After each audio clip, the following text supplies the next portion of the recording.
رمضان المبارک کے آخری عشرے کا اعتکاف نبی پاک صلی اللہ تعالیٰ علیہ وسلم کے مقدس طریقوں میں سے ایک بڑا خوبصورت طریقہ ہے۔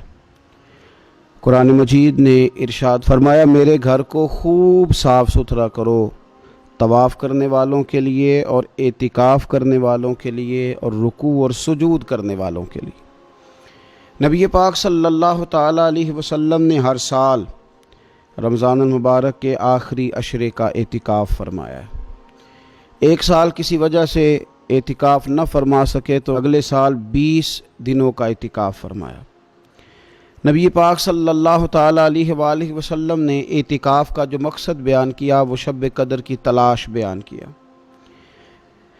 اعتکاف سے مراد یہ ہے کہ انسان سارا کچھ چھوڑ چھاڑ کے اللہ تعالیٰ کے گھر میں اس کی عبادت کے لیے، اس کو راضی کرنے کے لیے بیٹھ جائے، اور 10 دن جب وہ مسجد شریف میں حاضر رہتا ہے تو حضور صلی اللہ تعالیٰ علیہ وسلم فرماتے ہیں اللہ تعالیٰ اسے 2 حج اور 2 عمرے کا ثواب عطا کرتا ہے۔ اعتکاف کے اندر کچھ باتیں بڑی ضروری ہوتی ہیں، جیسا کہ انسان کو بلا ضرورت طبی مسجد سے باہر نہیں آنا، اس کو کوئی فضول بات نہیں کرنی، اس کو کوئی ایسا کام نہیں کرنا کہ جو شریعت اسلامیہ جس سے منع کرتی ہو۔ اس کے ساتھ ساتھ کچھ اعتکاف کے آداب بھی ہیں کہ اس نے 10 دن مسجد کے اندر رہنا ہے تو آخر اس نے کرنا کیا ہے۔ ہمارے ہاں لوگ مسائل پوچھ لیتے ہیں اور مسائل پوچھنے کے بعد پھر ان کی گنجائش سے بہت زیادہ فائدہ اٹھاتے ہیں۔ اس میں کوئی شک نہیں ہے کہ باہر سے آنے جانے والے آدمی کے ساتھ آپ گفتگو کر سکتے ہیں، ضرورت کے تحت آپ ٹیلی فون پر بھی بات کر سکتے ہیں، لیکن اس کو اگر آپ نے یہی کام کرنا تھا اور بہت زیادہ وقت اسی پر ضائع کرنا تھا تو پھر تو آپ پہلے سے باہر موجود تھے۔ اعتکاف میں آنے کا مقصود تو اللہ کی عبادت ہے۔ اعتکاف میں جب آپ آ گئے تو اس کا مقصد ہے کہ آپ کچھ دنوں کے لیے لوگوں سے کٹ کے اللہ کی بارگاہ میں حاضر ہو گئے، آپ نے اپنے رب کو راضی کرنے کا ارادہ کر لیا۔ تو اعتکاف میں ایک تو شوق سے آئیں۔ ہمارے علماء نے لکھا ہے کہ زندگی میں ایک بار تو اعتکاف کاری لینا چاہیے، اس پر توجہ ہو ہی جانی چاہیے۔ وقت ملنا تو زندگی میں پراپر طریقے سے تو بڑا مشکل ہوتا ہے، لیکن وقت نکال کے اعتکاف میں ایک دفعہ تو زندگی میں آ ہی جانا چاہیے، اور کسی کو ہر سال موقع مل جائے تو پھر تو کیا ہی بات۔ تو اعتکاف کے اندر جو کام ہم نے کرنے ان میں سب سے زیادہ اور سب سے پیارا کام یہ ہے کہ کثرت کے ساتھ قرآن پاک کی تلاوت کریں۔ نبی پاک صلی اللہ تعالیٰ علیہ وآلہ وسلم رمضان المبارک میں قرآن پاک کا دور فرماتے تھے حضرت جبریل امین علیہ السلام کے ساتھ، اور جس سال حضور کا وصال ظاہری ہوا اس سال حضور فرماتے ہیں 2 مرتبہ قرآن پاک کا دور کیا۔ 2 دفعہ حضور نے حضرت جبریل امین کو قرآن شریف سنایا اور 2 دفعہ انہوں نے نبی پاک صلی اللہ علیہ وسلم کو سنایا۔ تو بہت کثرت کے ساتھ قرآن پاک کی تلاوت کی جائے۔ ایک پہلو اور بھی ہے اس کا، اس پر بھی آپ توجہ کریں گے۔ قرآن مجید کو پڑھنا بھی ضروری ہوتا ہے اور صحیح پڑھنا سب سے زیادہ ضروری ہوتا ہے۔ تو اگر آپ کسی ایسی مسجد میں تشریف فرما ہیں جہاں آپ کے لیے بندوبست کیا گیا ہے تو کوشش کریں کہ وہاں قاری صاحب سے، عالم صاحب سے، امام صاحب سے آپ قرآن مجید کو سیکھیں، اور کوئی زیادہ مشکل نہیں ہے۔ پورے 10 دن آپ موجود ہیں، اور اگر آپ 10 دن پوری توجہ کے ساتھ قرآن مجید کے مخارج پہ لگائیں گے تو امید ہے کہ بہت حد تک آپ کو قرآن مجید سمجھنے میں، پڑھنے میں آسانی ہونے لگے گی۔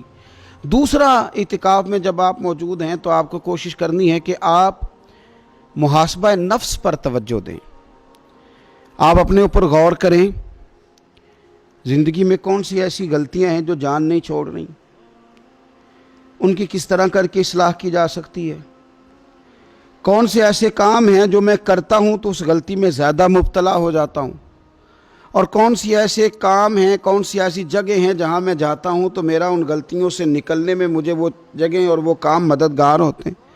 تو اپنے محاسبہ نفس پر توجہ دی جائے۔ اعتکاف کے 10 دنوں میں موقع ملتا ہے انسان کو اپنے لیے سوچنے کا۔ حضرت مجدد الفسانی شیخ احمد فاروق سرہندی رحمۃ اللہ تعالی علیہ سے کسی نے پوچھا تھا کہ دنیا میں خوش نصیب شخص کون ہوتا ہے، تو فرمایا جسے دید قصور حاصل ہوتی ہے۔ حضور دید قصور کیا ہوتا ہے؟ فرمایا جسے اپنی غلطیاں نظر آنی شروع ہو جائیں۔ جب اللہ تعالیٰ کسی کے ساتھ بھلائی کا ارادہ کرتا ہے تو اس کی کمزوریاں، اس کی غلطیاں اس کے سامنے لاتا ہے تاکہ اسے اصلاح کا موقع ملے، اور جب ایسا نہیں ہوتا تو پھر تو لوگ جب غلطی مانیں گے ہی نہیں تو اصلاح کیسے ہوگی؟ تو اعتکاف کے 10 دنوں میں محاسبہ نفس پر خاص توجہ دیں، اپنی زندگی میں اپنا حساب کریں، اپنا حساب۔ اور جناب عمر فاروق رضی اللہ تعالیٰ عنہ کی وہ روایت ہمیں بتاتی ہے کہ حساب کر لو اس سے پہلے کہ تمہارا حساب کیا جائے۔ تیسری بات، ایک تو قرآن پاک پڑھیں گے، ایک محاسبہ نفس کریں گے، تیسری بات مراقبہ کریں۔ کچھ دیر کے لیے بیٹھیں، یہ غور کریں کہ رب تعالیٰ نے ہمیں نعمتیں کتنی عطا فرمائی ہیں، پھر یہ غور کریں کہ ان نعمتوں کے بارے میں، ان نعمتوں کے ساتھ ہماری عبادت کتنی ہے، ہمارا شکر کتنا ہے۔ زندگی اپنی کا حساب لگائیں، غور کریں کہ کتنا کچھ ہے جو ہمیں محنت سے ملا ہے اور کتنا ہے جو بغیر محنت کے ملا ہے، اور کون سی ایسی نعمتیں ہیں جن کا ہم نے شکریہ ادا کیا اور کون سی ایسی ہیں جن پر ہم نے کبھی توجہ ہی نہیں کی کہ یار یہ تو بہت بڑی نعمت ہے جو اللہ نے ہمیں عطا کی ہوئی۔ اپنی گردن کو جھکا کے تھوڑا غور و فکر کریں۔ تفکر کا درس دیا ہے قرآن پاک نے، بار بار کہا ہے تفکر کرو، غور کرو، تدبر کرو، تو یہ ہمیں موقع میسر آتا ہے۔ چوتھی بات، اعتکاف کے دنوں میں اپنے رب کریم کے ساتھ اپنی توجہ کو لگائیں۔ قرآن حکیم نے جو کہا نا کہ رب کی عبادت اس طرح کرو کہ تمہیں نا یقین حاصل ہو جائے، کھل کر اس کی بارگاہ میں سجدے کریں، دعائیں مانگیں۔ ہمارے صوفیہ فرماتے ہیں کہ ایک وقت آتا ہے کہ انسان کو خود اطمینان قلبی نصیب ہو جاتا ہے، اسے محسوس ہوتا ہے کہ واقعی میرا رب مجھ سے راضی ہے، اسے محسوس ہونے لگتا ہے کہ میں اپنے مالک کے قریب چلا گیا ہوں۔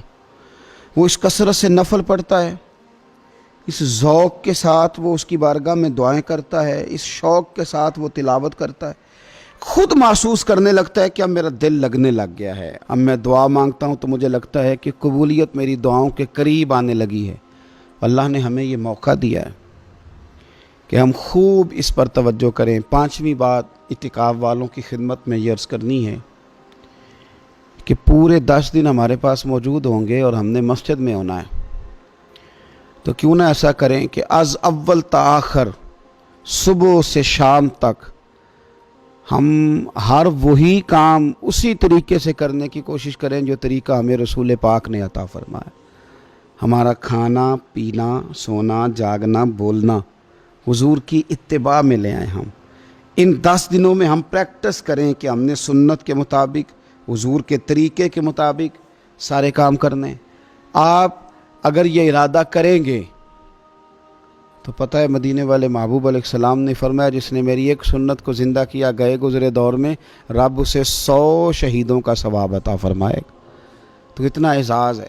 تو ان 10 دنوں میں ہونا بھی مسجد میں ہے، ہونا بھی باوضو ہے، تو کیوں نہ سارے کام سیکھا جائے، پڑھا جائے اس سے پہلے کہ کھانا کس طرح کھانا سنت ہے، اور کس طرح بیٹھ کے کھانا سنت ہے، اور پھر کس طرح کر کے گفتگو کرنا حضور علیہ السلام کا مقدس طریقہ تھا، وہ کس طرح سے پھول جھڑتے تھے جن سے لوگ فیض حاصل کرتے تھے۔ تو اعتکاف میں اپنی مصروفیات کو ان 5 کاموں میں لگائیں۔ ایک تو تلاوت قرآن حکیم کریں، دوسرا محاسبہ نفس، تیسرا مراقبہ کریں، تدبر کریں، غور کریں اپنے اوپر بھی اور اللہ تبارک و تعالیٰ کی نشانیوں پر بھی، اور چوتھا یہ کہ کوشش فرمائیں کہ ہم اپنی عبادت کو، اپنی دعا کو، اپنے استغفار کو اس طرح کا بنائیں کہ ہمیں محسوس ہو کہ قرب الہی کے جانب ہمارا سفر ہے۔ اور پانچواں، ان 10 دنوں میں سنت اور شریعت کی وہ ساری چیزیں جس کا دین ہم سے مطالبہ کرتا ہے، اب تو ہم بالکل دنیا سے ایک سائڈ پہ ہو کے بیٹھیں، اب تو اس طرف توجہ کریں۔ اللہ تعالیٰ سمجھنے کی توفیق عطا فرمائے۔